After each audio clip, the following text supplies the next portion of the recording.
normalean aurroiek ez dira konstiente abusu bat jasaten ari direla.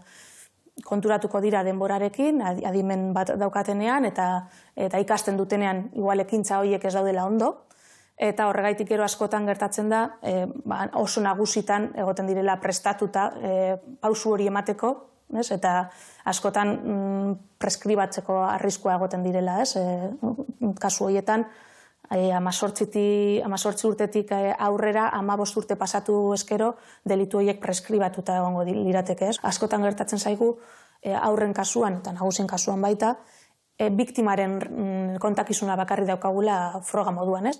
Kontakizun horrek izan beharko du alde batetik ahalik eta zehatzena, horrek bere zailtasunak ditu, eutsunak ditu ja, dagoeneko, askotan biktimak ez daki, ez da jabe gertatu zaion guztia, gero ahaztu ditu gauza batzuk, gero blokeo momentu batean egon ahal izan ditut, orduan ez ditu bizi, berarentzako ez ditu bizi, orduan hor zehatzak izatea kontakizunan oso zaila izaten da askotan.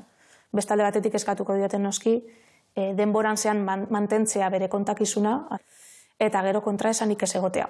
Benetan nor da epaitzen ari direnak, ez? Erasoa psikologikoa bada, edo erasoa aztarnagabea bada, oso zaila izaten da. Orduan, daukagun froga bakarra kontakizuna izaten da. Aurren kasuan, igual gehiago leporatzen zaie imaginazio handiko pertsonak direla, igual txarto interpretatu duela joku bat izandakoa,